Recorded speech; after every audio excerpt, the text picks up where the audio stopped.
बच्चों नमस्कार। मैं ए.के. ओझा आप सभी लोगों का आज के फिजिक्स क्लास में बहुत बहुत स्वागत करता हूं। आज हम लोग एक बहुत ही महत्वपूर्ण, बहुत ही इंटरेस्टिंग टॉपिक के साथ क्लास की शुरुआत करने जा रहे हैं। ऑप्टिक्स का टॉपिक मानव नेत्र, ह्यूमन आई। भगवान ने हम लोगों को इतनी हरी भरी, इतनी सुंदर प्रकृति प्रदान की, उस प्रकृति का एक अंग बनाया मनुष्य को, और उसकी सुंदरता को देखने के लिए प्यारे प्यारे दो नेत्र दिए। उसका मैकेनिज्म क्या है, संरचना कैसी होती है मानव नेत्र की, किस तरह से मानव नेत्र कार्य करता है और कैसे क्या हो जाता है जिसके कारण जो कार्य मानव नेत्र को करना चाहिए वो नहीं कर पाता, किस प्रकार का दोष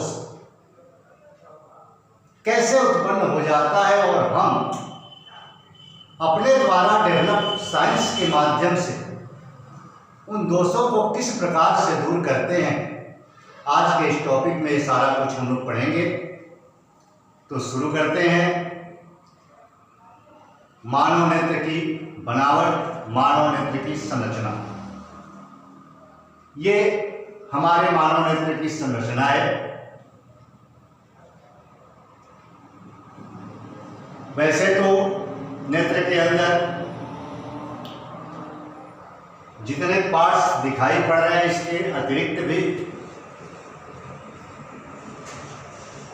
बहुत सारे छोटे छोटे पार्ट्स होते हैं, लेकिन मेनली जो हम लोगों को ऑप्टिक्स के अंदर पढ़ना है उसका जिक्र आज इस क्लास में हम करेंगे।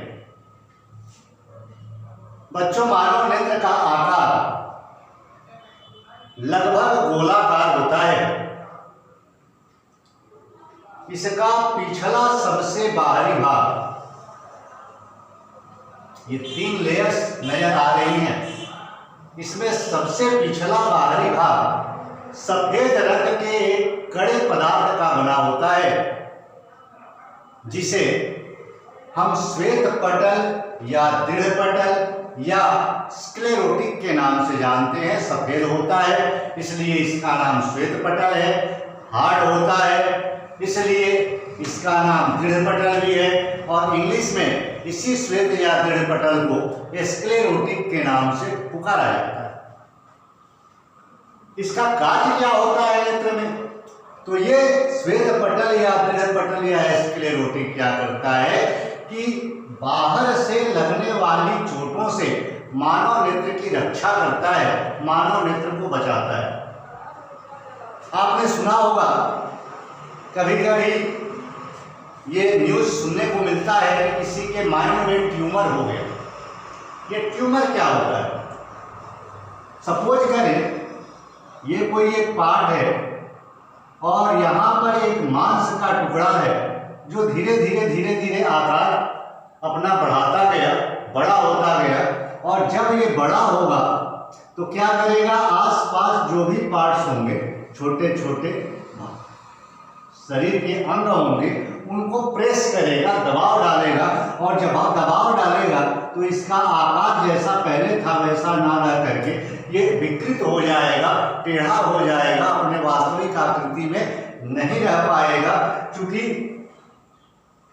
किसी वस्तु को सुस्पष्ट और जैसी वस्तु है वैसी देखने के लिए इस मानव नेत्र की एक निश्चित आकृति होनी जरूरी है, और वो आकृति बनी रहे इसके लिए ये पदार्थ जो है, श्वेत पटल जो है, ये मानव नेत्र को बाहर से सुरक्षा प्रदान करता है। अगर बाहर से कोई दबाव आए और ये पोर्शन टेढ़ा हो जाए तो हो सकता है कि ये सीधा मार्कर हम देखेंगे तो ये टेढ़ा दिखने लगेगा, ऐसा ना हो इसके लिए सबसे बाहरी भाग को सफेद रंग के कड़े पदार्थ का ईश्वर ने बनाया, जिसका नाम रखा गया श्वेत पटल या दृढ़ पटल या स्क्लेरोटिक।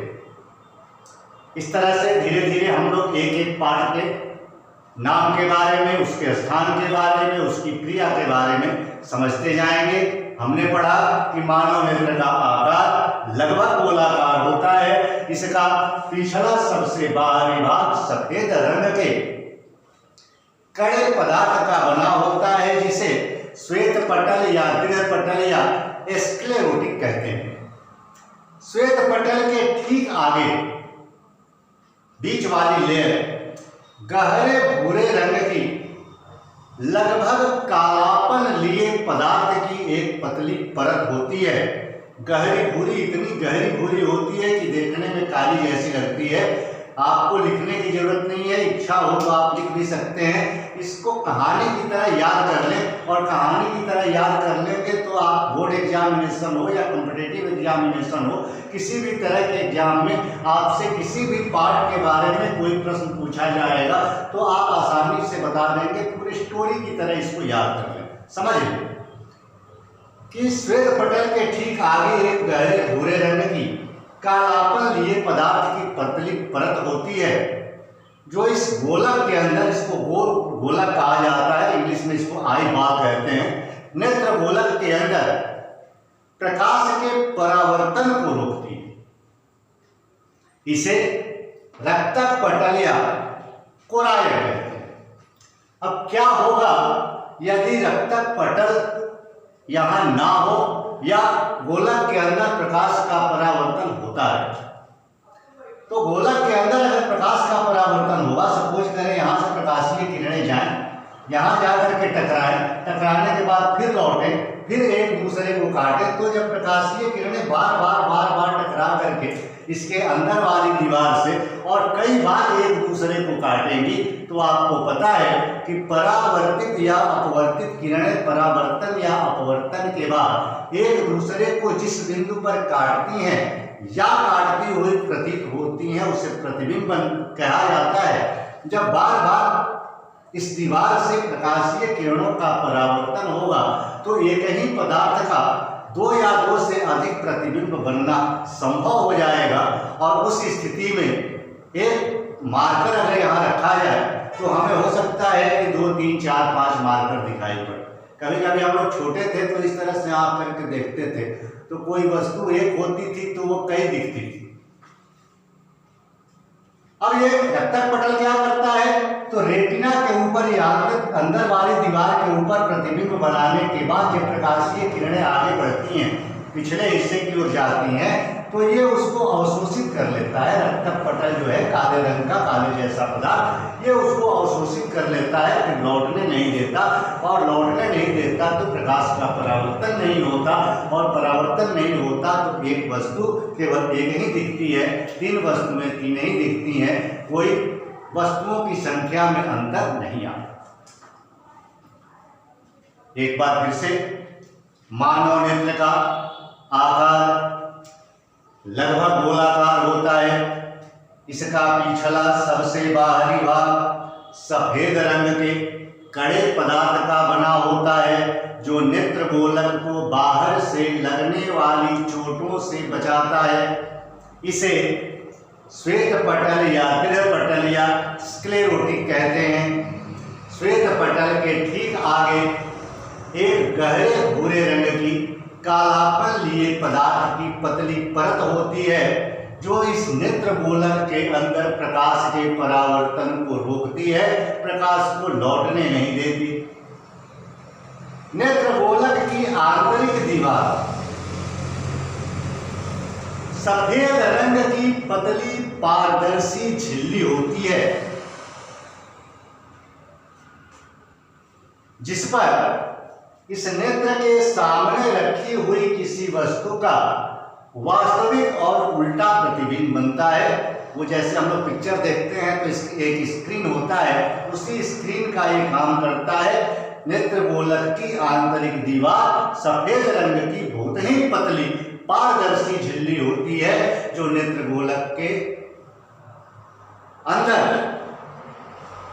नेत्र के सामने रखी किसी वस्तु का वास्तविक और उल्टा प्रतिबिंब जिसके ऊपर बनता है। इस स्क्रीन को, इस परत को रेटिना या दृष्टि पटल के नाम से जाना जाता है। रेटिना किसे कहते हैं, तो नेत्र गोलक की सबसे आंतरिक दीवार जो सफेद रंग की बहुत ही पतली झिल्ली होती है, जिस पर नेत्र के सामने रखी वस्तु का वास्तविक और उल्टा प्रतिबिंब बनता है, उसे रेटिना या दृष्टिपटल कहते हैं। मतलब रेटिना का कार्य क्या है? रेटिना एक स्क्रीन की तरह कार्य करती है, जिस पर नेत्र के सामने रखी किसी वस्तु का प्रतिबिंब बनता है और तब उस प्रतिबिंब को हमारा मस्तिष्क देखने का अनुभव करता है। इस रेटिना के ऊपर दो प्रकार के तंत्रिका तंतु सिंसियर सेल्स पाए जाते हैं। एक को कहा जाता है छड़, दूसरे को कहा जाता है शंकु।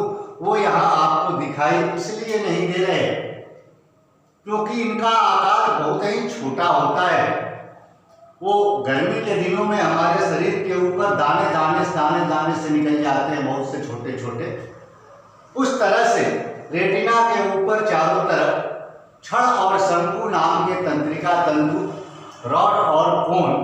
छड़ का आकार इस प्रकार का होता है, शंकु का आकार इस प्रकार का होता है।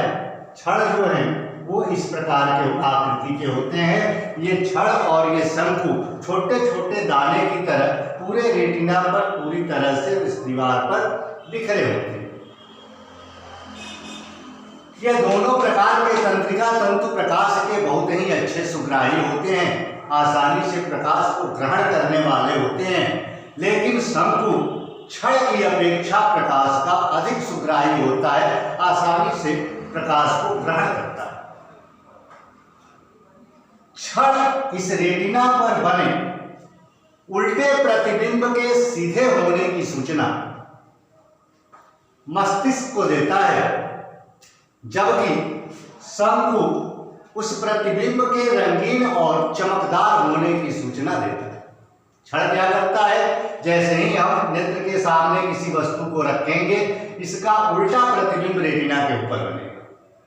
रेटिना के ऊपर जो उल्टा प्रतिबिंब बनेगा, आप सोचते होंगे, जब पढ़ते होंगे तो, कि जब रेटिना के ऊपर प्रतिबिंब उल्टा बनता है तो हम वस्तु को सीधा देखने का अनुभव कैसे करते हैं? आपसे ये सवाल पूछा जा सकता है कि जब रेटिना पर किसी वस्तु का प्रतिबिंब उल्टा बनता है तो हमारा मस्तिष्क उसको सीधा देखने का अनुभव कैसे करता है?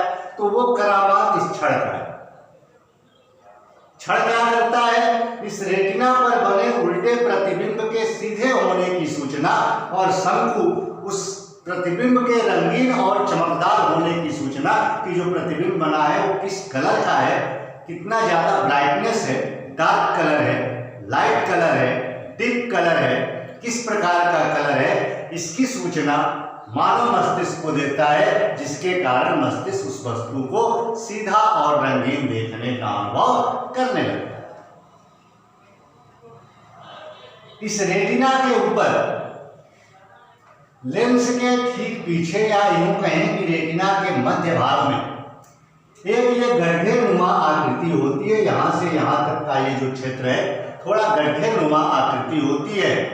इस क्षेत्र में केवल शंकु नाम के तंत्रिका तंतु पाए जाते हैं, केवल कोन पाए जाते हैं, रॉड्स नहीं पाए जाते, छड़ तंतु नहीं पाए जाते, केवल शंकु नामक तंत्रिका तंतु ही पाए जाते।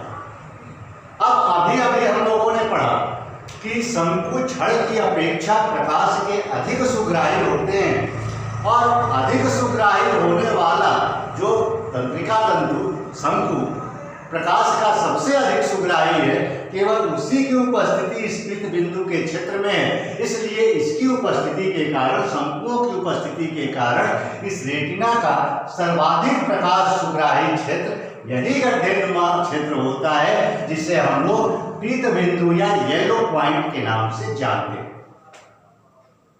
अब सवाल यहां पूछा जाता है 2 मार्क्स का कि पीत बिंदु का क्षेत्र प्रकाश का सबसे अधिक सुग्राही क्यों होता है? येलो पॉइंट रेटिना का प्रकाश का सबसे अधिक सुग्राही क्षेत्र क्यों होता है? जवाब क्या होगा? हम जानते हैं कि पीत बिंदु के क्षेत्र में केवल शंकु नामक तंत्रिका तंतु ही पाए जाते हैं, और शंकु छड़ की अपेक्षा प्रकाश के अधिक सुग्राही होते हैं, अतः इनकी उपस्थिति के कारण पीत बिंदु का क्षेत्र प्रकाश का सर्वाधिक सुग्राही होता है।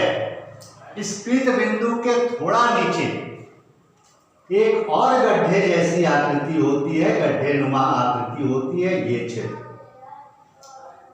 इस क्षेत्र में ना तो छड़ नामक तंत्रिका तंतु पाए जाते हैं, ना ही शंकु पाया जाता है।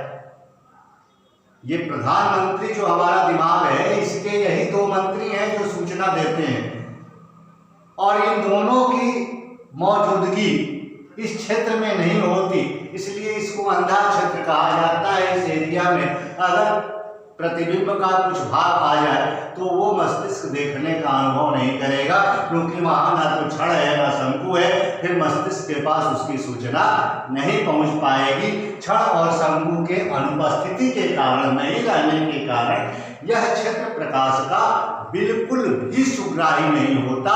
इसे अंधबिंदु या ब्लाइंड पॉइंट के नाम से जाना जाता है। अब आपसे पुनः प्रश्न पूछा जाएगा, क्या पूछा जाएगा कि अंधबिंदु का क्षेत्र प्रकाश का सुग्राही क्यों नहीं होता?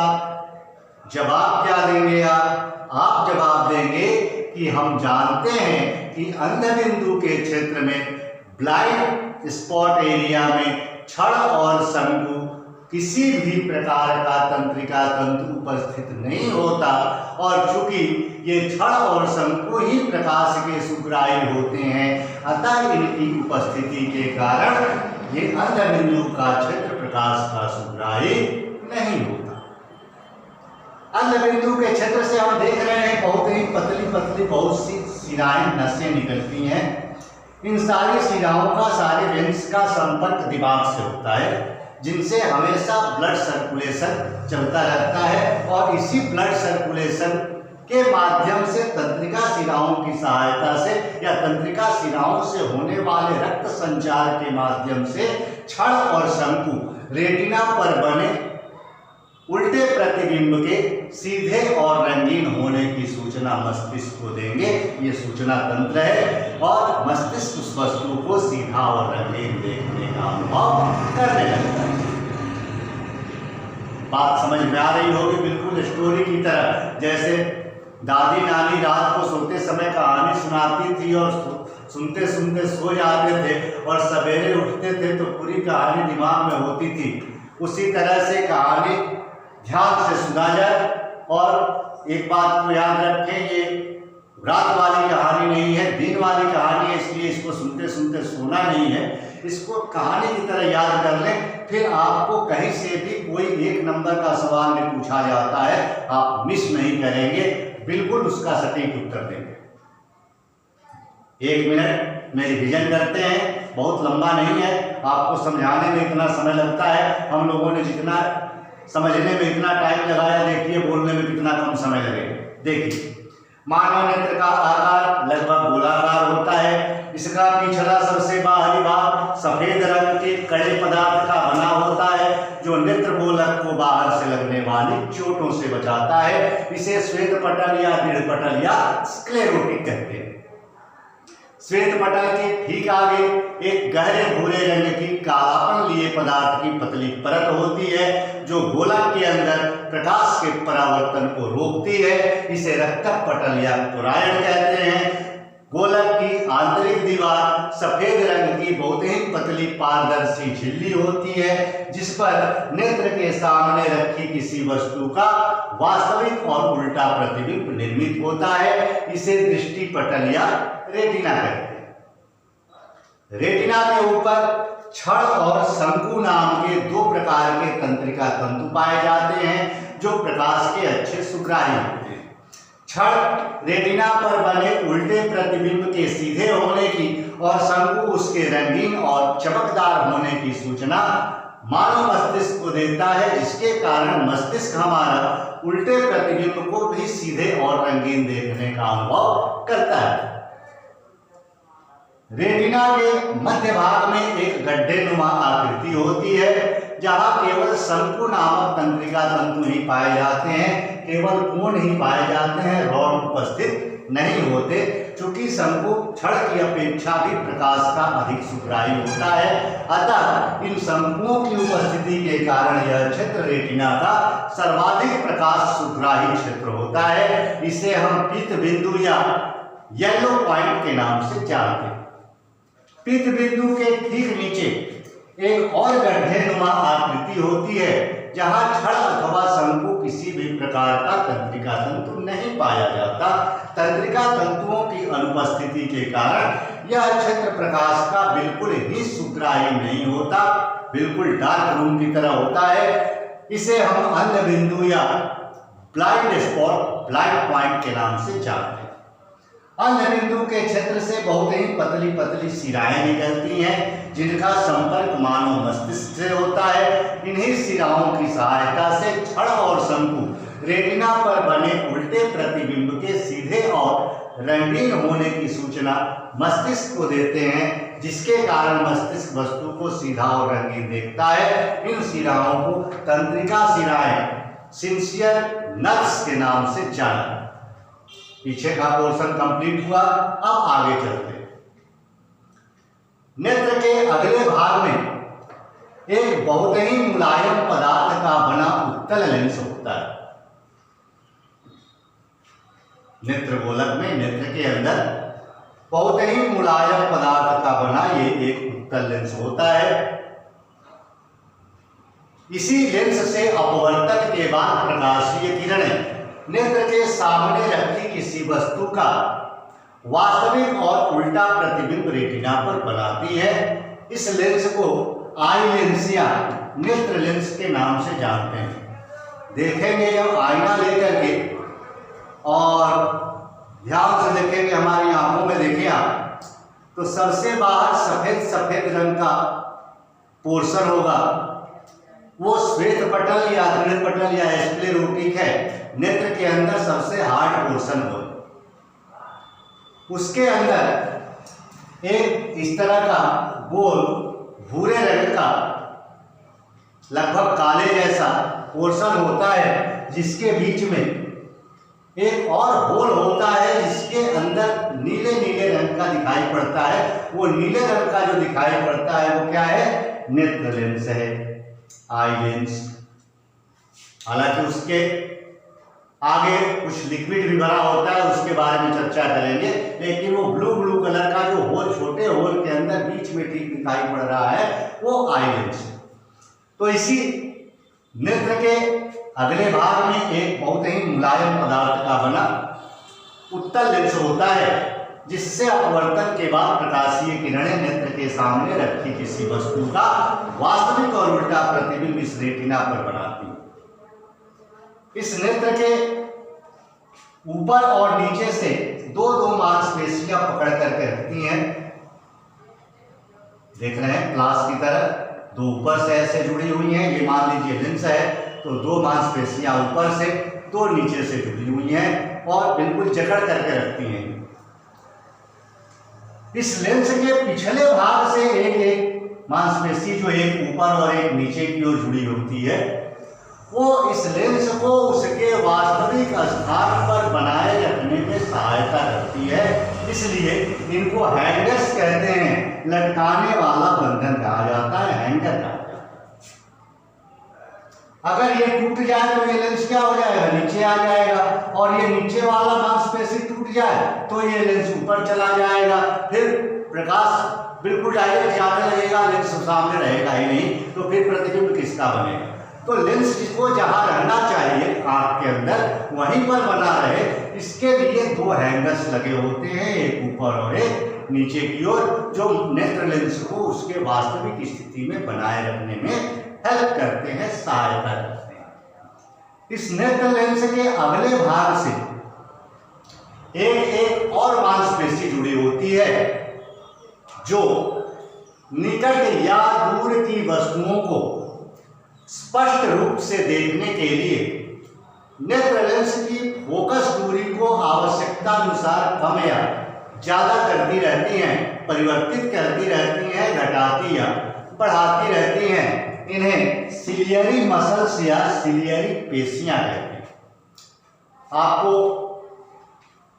आश्चर्य होगा, अनुभव किया होगा आपने। अगर कांच का उत्तल लेंस देखा होगा तो अपने बुक के पेज पर उसको रख दें, एक उत्तल लेंस को जो कांच का बना हुआ है, और धीरे धीरे उसको ऊपर उठाएं। लेटर जो है वो बड़ा होता जाएगा और एक निश्चित ऊंचाई होती है बुक से, उतनी ऊंचाई पर जब लेंस को रखेंगे तो लेटर्स बिल्कुल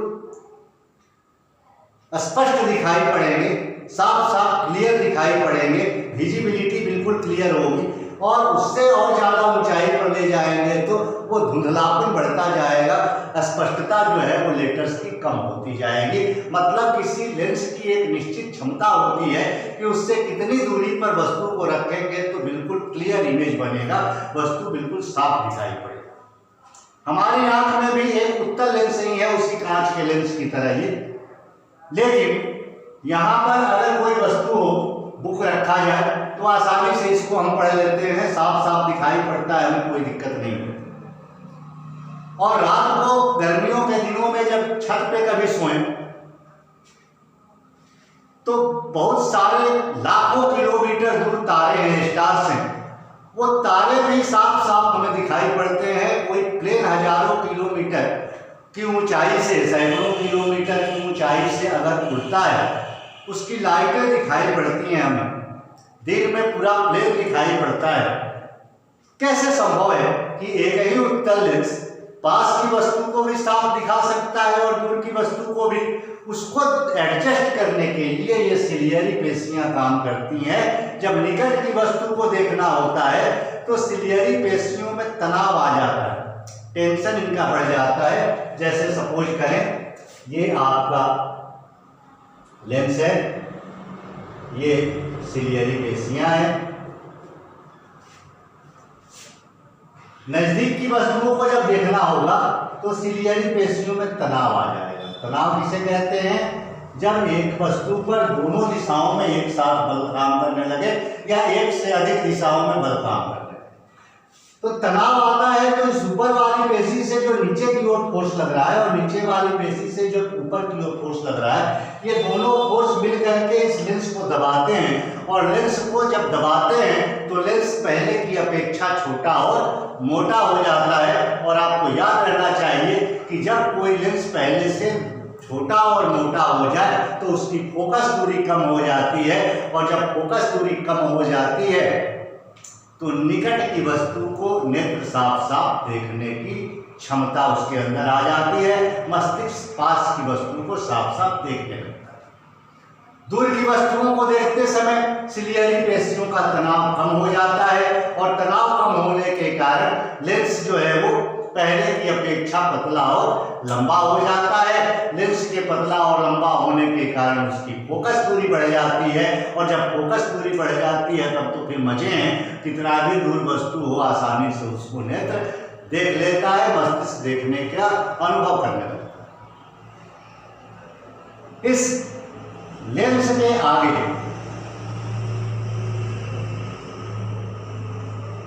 एक अपारदर्शी पदार्थ की छिद्र युक्त परत होती है, जो यहां पे हमने दिखाया था। नेत्र लेंस के आगे ये तो 2 डायमेंशनल शेप हमने दिखाया, इसलिए इस तरह दिखाई पड़ रहा है। इसको इधर से देखेंगे तो ये गोल दिखेगा। ये जो है काले काले रंग का, भूरे रंग का आंख के अंदर, इसको कहते हैं हम लोग आइरिस या परितारिका। ये अपारदर्शी पदार्थ का बना होता है, जिसके बीच में ये होल होता है, एक छिद्र होता है। इसी छिद्र से केवल प्रकाश अंदर जा सकता है, उसके बाहर वाले भाग से प्रकाश अंदर लेंस के ऊपर नहीं पड़ सकता या नेत्र गोलक के अंदर प्रवेश नहीं कर सकता। तो नेत्र लेंस के सामने एक अपारदर्शी पदार्थ की पतली परत होती है, जो नेत्र लेंस पर पड़ने वाली प्रकाश की मात्रा को नियंत्रित करती है। जब जितने प्रकाश की आवश्यकता हो उतना ही प्रकाश अंदर जा पाता है, बाकी प्रकाश को ये रोक लेता है। ये ऑटोमेटिकली अधिक प्रकाश वाले क्षेत्र में अपने आप सिकुड़ करके इसका छेद छोटा हो जाता है, और कम प्रकाश वाले क्षेत्र में जब हम जाते हैं तो इसका छिद्र अपने आप बड़ा हो जाता है। जितने आकार का छिद्र होने से आवश्यकता अनुसार प्रकाश की मात्रा लेंस पर पड़े ताकि वस्तु दिखाई पड़ सके, उतना ही बड़ा अपने आप ये छिद्र होता रहता है। इसमें हमें कोई परिश्रम करने की अतिरिक्त जरूरत नहीं पड़ती। ये प्राकृतिक संरचना है, इसे कोई मनुष्य नहीं बना सकता। सोचिए, आप एक बार कल्पना करके देखिए प्रकृति ने किस प्रकार से एक एक चीज को इस प्रकार से एडजस्ट किया है कि वो सारा काम अपने आप, सारा फंक्शन कंप्लीट होता है। और हम जानते हैं कि हम ये कर रहे हैं, हम कुछ करते नहीं है। दुनिया में, ब्रह्मांड में सब कुछ अपने आप होता है।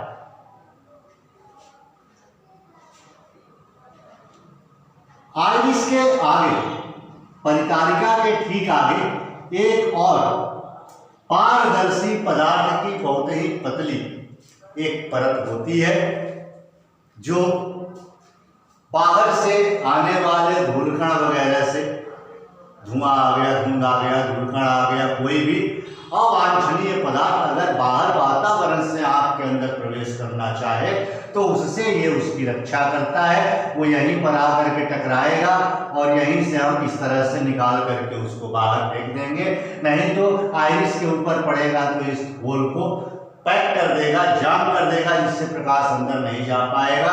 और लेंस पर अगर पहुंच गया तो लेंस जो पारदर्शी है उसको अपारदर्शी बना देगा, फिर अपवर्तन रुक जाएगा। उसके बाद वस्तु सामने रखी हो या न रखी हो हमें दिखाई नहीं पड़ेगा, ऐसा दोष नेत्र में उत्पन्न नहीं हो। इसलिए प्रकृति ने हमारी आंख में सबसे आगे की ओर एक बहुत ही पतला पारदर्शी पर्दा लगा दिया, जिससे बाहर से अगर कोई अवांछनीय पदार्थ जाता है तो उससे उसकी रक्षा करे। इस आइरिस और नेत्र लेंस के बीच में एक बहुत ही पतला तरल पारदर्शी पदार्थ, बहुत ही पतला तरल पारदर्शी पदार्थ भरा होता है, जो आइरिस और नेत्र लेंस दोनों को हमेशा नमी प्रदान करता रहे, अथवा ये कहें कि उसको सूखने से बचाता है। इसे नेत्र रस या एक्यूवस ह्यूमर के नाम से जाना जाता है। एक्यूवस ह्यूमर, नेत्र रस। ये अगर ना हो तो क्या होगा? आइरिस सूख जाए तो क्या होगा? आइरिस सूख जाएगा तो इसका ये छिद्र छोटा या बड़ा नहीं होगा। फिर एक निश्चित प्रकाश की मात्रा में ही हम रहेंगे तो कोई वस्तु दिखाई पड़ेगी। उससे कम प्रकाश की मात्रा में अगर आ जाए, कम प्रकाश वाले क्षेत्र में अगर कहीं हम चले जाएं तो हमें वस्तु दिखाई नहीं पड़ेगी। अगर ज्यादा प्रकाश वाले क्षेत्र में चले जाए तो ब्राइटनेस इतनी ज्यादा रहेगी, चमक इतनी ज्यादा रहेगी कि हम उसको स्पष्ट देख नहीं पाएंगे। अगर कम या ज्यादा दोनों प्रकार की प्रकाशीय क्षेत्र में वस्तु को देखने की एबिलिटी हम चाहते हैं तो इस छिद्र को आवश्यकता अनुसार छोटा और बड़ा होना आवश्यक है। और इसके लिए ये जरूरी है कि ये सूख ना पाए, इसको नमी मिले। जैसे आप लोगों ने देखा होगा गर्मी के दिनों में जब मॉर्निंग स्कूल हो जाता है, छुट्टी के बाद हम आते हैं, 12, साढ़े 12, 1 बजे छुट्टी होती है, धूप में चल करके घर आते हैं, कमरे के अंदर जब प्रवेश करते हैं तो कहाँ बेड है, कहाँ बेंच है, कहाँ चेयर रखी है, कहाँ कौन सा सामान है, कुछ दिखाई नहीं पड़ता क्योंकि लाइट जलती रहती है। कमरे में पहले से मम्मी पापा भाई बहन जो हैं वो सब कुछ देख रहे होते हैं, लेकिन हमें दिखाई नहीं पड़ता। क्यों नहीं दिखाई पड़ता? क्योंकि हम बाहर से आते हैं, बाहर प्रकाश की मात्रा अधिक थी, इसलिए ये छिद्र सिकुड़ करके छोटा हो गया था। क्योंकि छोटे छिद्र से भी उतना प्रकाश अंदर जा सकता था कि हम बाहर रोड पर चलने वाली गाड़ियों को, पेड़ पौधों को आसानी से देख सकें। अचानक जब कमरे में हम आए तो बाहर जो दोपहर की धूप थी उसकी अपेक्षा प्रकाश की तीव्रता, प्रकाश की मात्रा कमरे के अंदर बहुत ही कम थी। और जितना छोटा छिद्र हमारे आइरिस का था, उस छोटे छिद्र से उतना प्रकाश नेत्र लेंस पर नहीं पहुंच पा रहा था, जिसके कारण कमरे के अंदर की वस्तुओं का स्पष्ट प्रतिबिंब रेटिना पर बन सके। इसलिए हमें वस्तुएं दिखाई नहीं पड़ रही। 2, 4, 5 मिनट जब हम बैठ जाते हैं, खड़े रहते हैं, गुजार लेते हैं कमरे के अंदर, तो धीरे धीरे ये छिद्र अपने आप एडजस्ट करता है, अपने आप को बड़ा हो जाता है, उस कमरे के प्रकाश प्रकाश के अनुसार अपने को एडजस्ट कर लेता है तो अपने आप सारी वस्तुएं दिखाई पड़नी शुरू हो जाती। तो बहुत ही इंपॉर्टेंट रोल है इसका। अब आप कहेंगे कि ये तो सर जी समझ में आ गया, लेकिन ये नेत्र लेंस अगर सूख जाए तो क्या दिक्कत है? तो नेत्र लेंस जब सूख जाएगा तो ये हार्ड हो जाएगा, कड़ा हो जाएगा और फिर ये पतला या लंबा, छोटा बड़ा नहीं हो पाएगा, पतला मोटा नहीं हो पाएगा।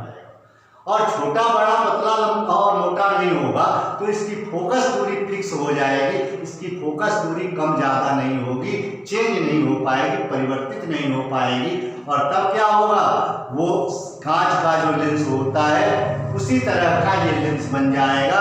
हमारे नेत्र से एक निश्चित दूरी पर कोई वस्तु रहेगी तो साफ साफ दिखाई पड़ेगी, इससे दूरी ज़्यादा कर देंगे तब भी दिखाई नहीं पड़ेगी, कम दूरी कर देंगे तब भी दिखाई नहीं पड़ेगी, क्योंकि लेंस की फोकस दूरी फिक्स हो गई।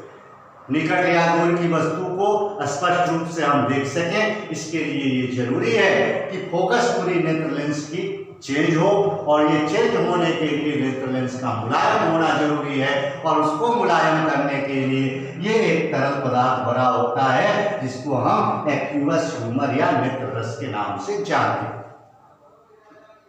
आखिरी में इस नेत्र गोलक के अंदर एक बहुत ही गाढ़ा तरल पारदर्शी पदार्थ भरा होता है जो इस नेत्र गोलक को उसकी वास्तविक आकृति प्रदान करता है, जिससे उसकी आकृति होनी चाहिए। जो पार्ट्स जितने डिस्टेंस पे होने चाहिए, लेंस और रेटिना के बीच की जो दूरी होनी चाहिए वो दूरी हमेशा बनी रहे, उस दूरी को मेंटेन करने के लिए ये एक गाढ़ा तरल पारदर्शी पदार्थ भरा होता है, जिसे विट्रियस ह्यूमर या कचाव द्रव के नाम से जाना जाता है। अगर इसकी मात्रा कम हो गई, वो देखा होगा आप लोगों ने फुटबॉल या वॉलीबॉल जो हम लोग खेलते हैं उसमें हवा भर दी जाती है और हवा भरती रहती है तो उसका शेप बिल्कुल सही रहता है, ओरिजिनल जैसा होना चाहिए हमारे खेलने के लिए परफेक्ट। हवा उससे निकाल दी जाए तो क्या हो जाएगा, सिकुड़ जाएगा। उसी तरह से इसमें से अगर विट्रियस ह्यूमर को निकाल दें तो ये सिकुड़ जाएगा, फिर रेटिना और नेत्र लेंस के बीच की दूरी चेंज हो जाएगी।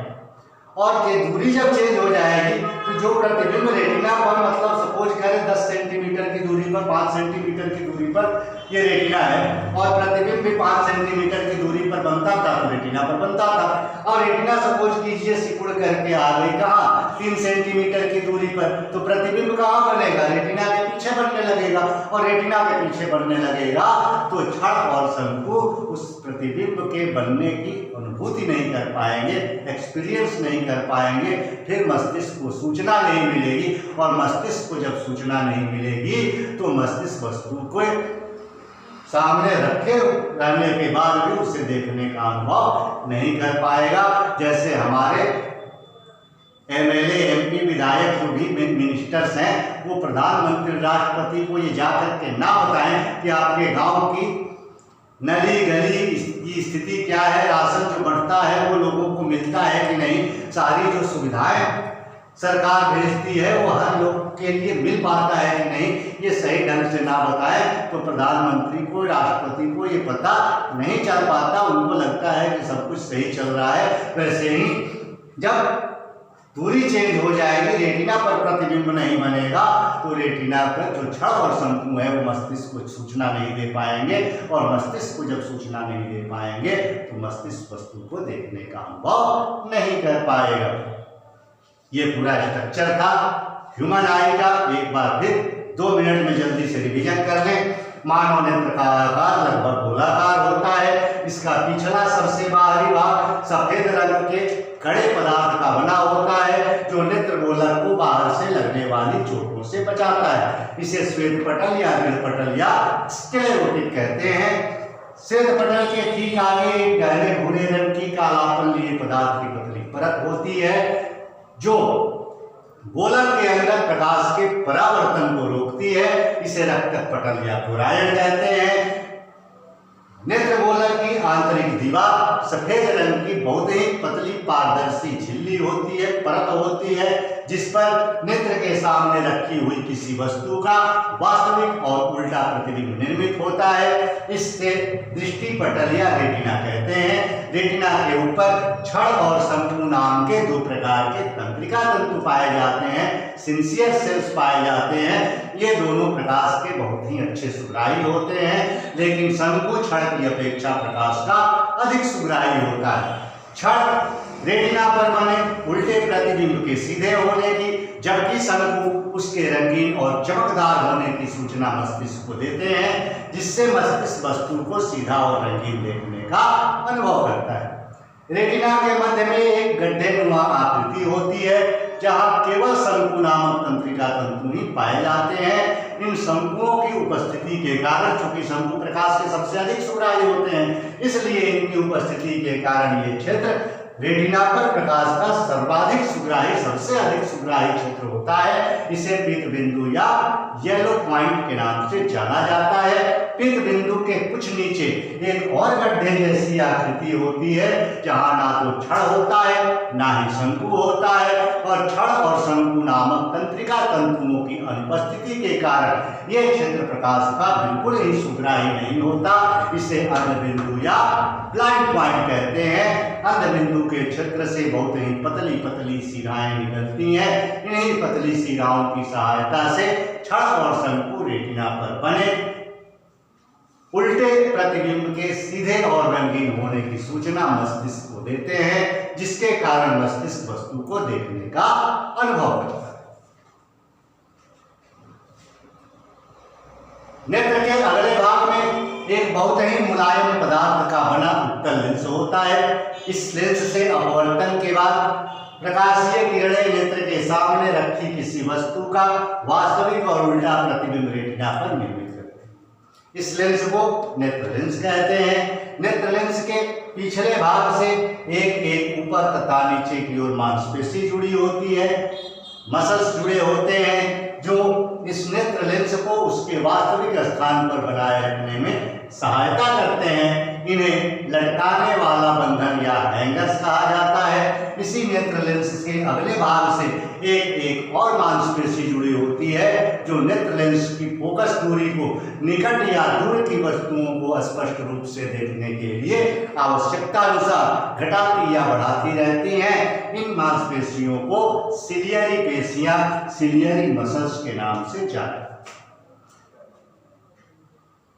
नेत्र लेंस के ठीक आगे एक अपारदर्शी पदार्थ का छिद्र युक्त पर्दा होता है, परत होती है, जो नेत्र लेंस पर पड़ने वाली प्रकाश की मात्रा को नियंत्रित करती है। इसे हम आइरिस या परिकारिका के नाम से जानते हैं। आइरिस के आगे एक पारदर्शी बहुत ही पतली परत होती है, जो नेत्र को, नेत्र गोलक को, आइरिस को, नेत्र लेंस को बाहर से लगने पड़ने वाले धूलकण आदि से बचाती है। इसे कॉर्निया के नाम से जाना जाता है। इसे हम कॉर्निया कहते हैं।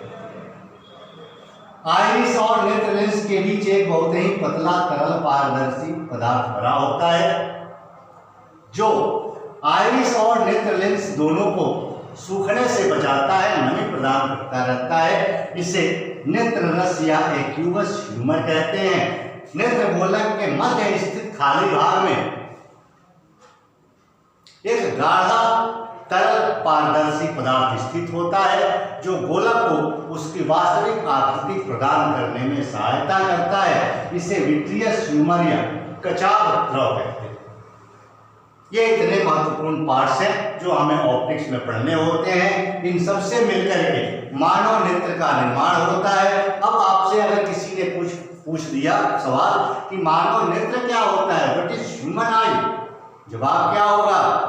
मानव शरीर के अंदर स्थित वह अंग या मानव शरीर का वह अंग जिसकी सहायता से मस्तिष्क किसी वस्तु को देखने का अनुभव करता है, उसे नेत्र कहते हैं।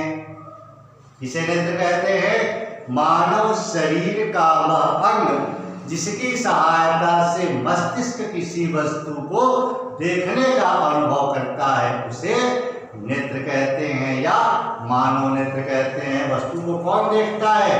मस्तिष्क। कौन उसमें सहायता करता है? नेत्र। और नेत्र कैसे सहायता करता है? तो इन पार्ट्स की सहायता से ये बनावट हो गई। अगले क्लास में हम लोग मानव नेत्र की क्रिया सिद्धांत पढ़ेंगे, दृष्टि दोष के बारे में अध्ययन करेंगे। इस क्लास को बहुत ही अच्छी तरह से कई बार रिवाइंड करके बिल्कुल स्टोरी की तरह आप अपने दिमाग में बैठा लें, क्योंकि किसी भी एग्जामिनेशन में आपसे ऑब्जेक्टिव या लॉन्ग क्वेश्चंस, शॉर्ट क्वेश्चंस, किसी भी तरह के क्वेश्चंस राइज किए जा सकते हैं, पूछे जा सकते हैं। रटने की बिल्कुल जरूरत नहीं है, एक बार समझ लीजिए, आपको पूरा जीवन याद रहेगा। अगले क्लास में मिलते हैं। Thank you.